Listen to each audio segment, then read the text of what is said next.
আসসালামু আলাইকুম। ওয়ালাইকুম সালাম ওয়া রাহমাতুল্লাহি ওয়া বারাকাতুহু। মাসুম ভাই, কি অবস্থা, কেমন আছেন? আছি। এই দেশের সার্বিক পরিস্থিতি, আমাদের দেশের রাজনীতির অবস্থা মানে রাষ্ট্রীয় ব্যবস্থা এবং তার সাথে ফিলিস্তিনি, আমাদের বিশ্বর শুধু ফিলিস্তিনি আমাদের দেশ না, সারা পৃথিবী জুড়ে একটা আলোচিত ব্যাপার হয়ে মুসলিম জাহানের জন্য বিস্ফোরা কিংবা একটা বিদঘট পরিস্থিতির সৃষ্টি দিয়েছে এখন বিশ্বকে। সেই মুহূর্তে আমরা বসেছি আজকে আলোচনায়। আমি জাফর সাহেব, আপনার কাছে আমার খুব আকুল আবেদন, এই যে আমাদের সব ওলাম একারা সবাই বসে তারা দোয়া করলো ফিলিস্তিনিদের জন্য, এই বাবদে আপনার মন্তব্য কি এবং এই পরিস্থিতিতে ফিলিস্তিনিদের কি অবস্থায় আছে, আমরা কি করা উচিত আমাদের, এটা মুসলিম জাহানের দিক থেকে আপনার মতামতটা তুলে ধরুন।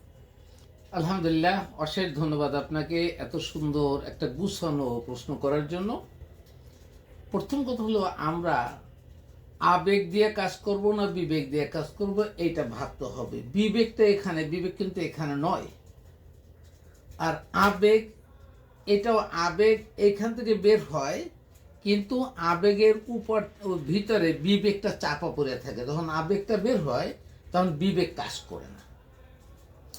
একথা বললাম এই জন্য, ধরুন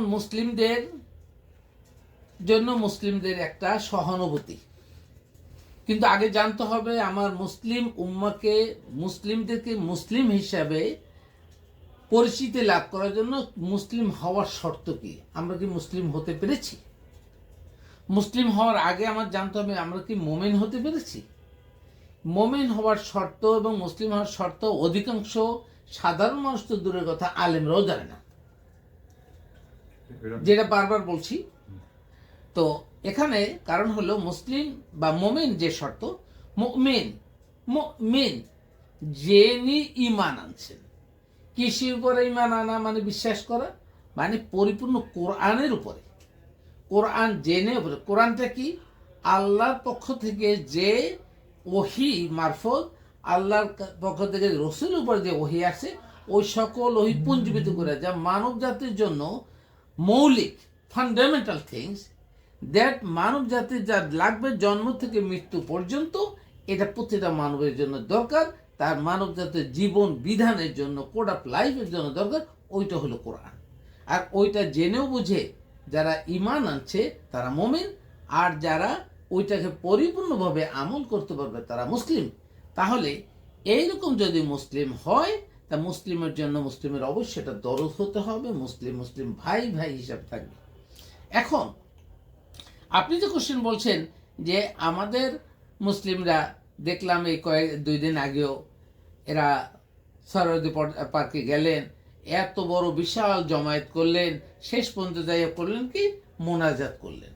এরপরে আমরা দেখলাম চরমনাই পীর সাহেবের, উনি মোনাজাত, আল্লাহ জালেমদেরকে আপনি হেদায়েত দিন। কোরআন বলছে ওয়াল্লাহু লা ইয়াহদি কওমাজ জালিমিন, আমি জালেম সম্প্রদায়কে হেদায়েত দেই না। আর উনি বলছেন জালেমদের হেদায়েত। তখন কি উনি কোরআন ভুলে গেছিল? ওটা হয়তো অগোচরে ছিল না, অগোচরে থাকলে তো হবে না। হ্যাঁ, বুঝতে পেরেছি। এটা আপনার গোচরে থাকতে হবে। আপনি জিকির কি? জিকির মানে পরিপূর্ণ কোরআন।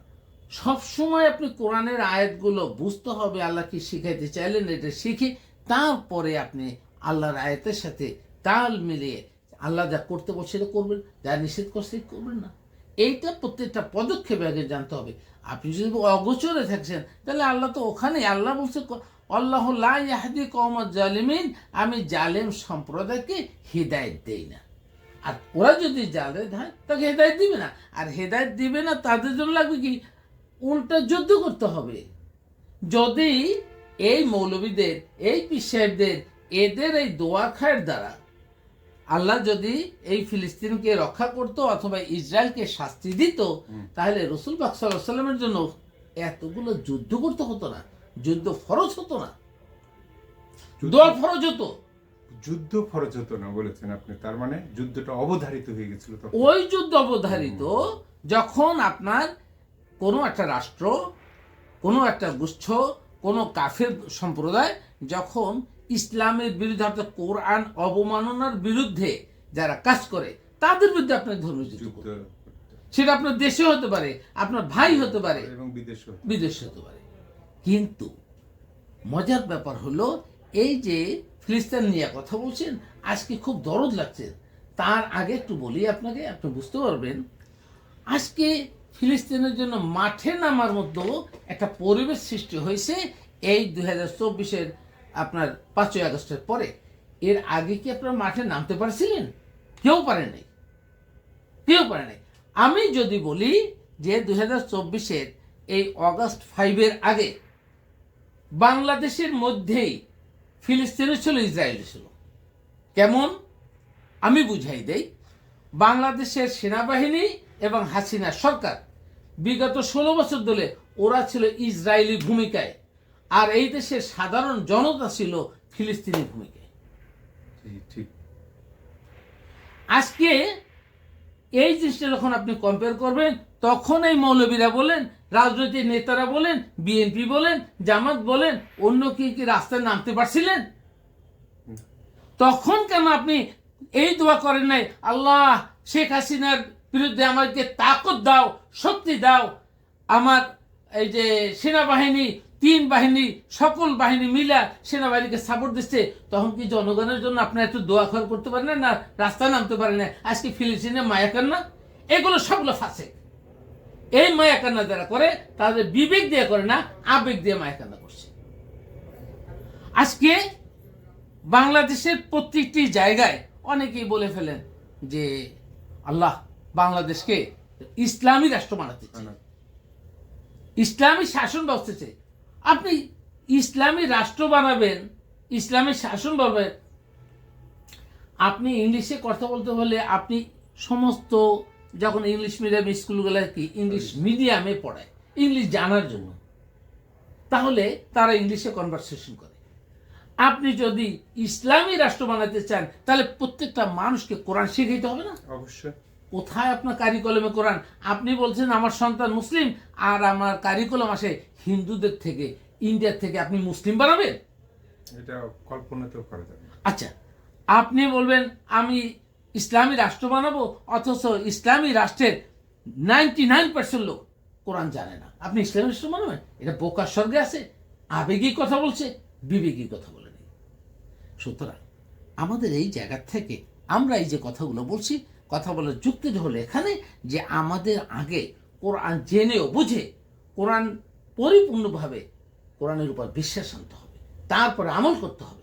আমরা যেন পদে পদে কোরআনটাকে জিকির করি, তার মানে এই জিকির নিয়ে হুজুররা ভুল করছে। জিকির করে আল্লাহ আল্লাহ আল্লাহ, আল্লাহ না জিকির না ভাই, জিকির হলো পরিপূর্ণ কোরআন আল্লাহ নাজিল করছে, ওইটা জিকির। ইন্না আনজালনাহু যিকরা, আমি আল্লাহ বলছেন যে আমরা জিকির নাজিল করছি, তার মানে কি কোরআন নাজিল করছি। ওই কোরআন জেনেও বুঝে যখন আপনি জিকির করবেন, বলতে প্রতিটা কাজে কর্মে, ওঠা বসা শয়ন স্বপ্নে আপনি যখন কোরআন নিয়ে চলবেন, কোরআনের বিবেক দিয়ে চলবেন, কোরআনের দৃষ্টান্ত উপলক্ষণ করে আপনি বুঝে শুনে চলবেন, ওইটা হলো আপনার জন্য জিকির। কাজে আশা করি আপনি বুঝতে পারছেন যে আমরা যে প্রশাসনের কথাগুলো বলছি, এগুলো জনগণের পালস বলতে পারে নাই, এগুলো তারা বুঝে নাই। জনগণকে জানাইতে হবে, ইসলামী শিক্ষায় শিক্ষিত হওয়ার জন্য আমাদের সমাজ ব্যবস্থাটাকে আমরা আরো উন্নত করি এবং আমাদের ইসলামী যে চিন্তা চেতনার একটা আমাদের নীতি নৈতিকতা আছে সেগুলো ধারণ করি, এবং এভাবেই আমাদের বিশ্বর কাছে আমরা জাতি হিসাবে এবং মুসলিম ধর্মীয় অনুসারী অবলম্বী হিসাবে আমাদের আরো কোরআনকে গবেষণামূলক করে নেওয়া এবং আপনাদের মতন লোকের সান্নিধ্য পেয়ে আরো আমাদেরকে আগিয়ে যাওয়া উচিত। আমি এখানে একটু বলি আপনাকে, একটা শুভঙ্করের ফাঁকি আছে ইসলামী কথাটাই।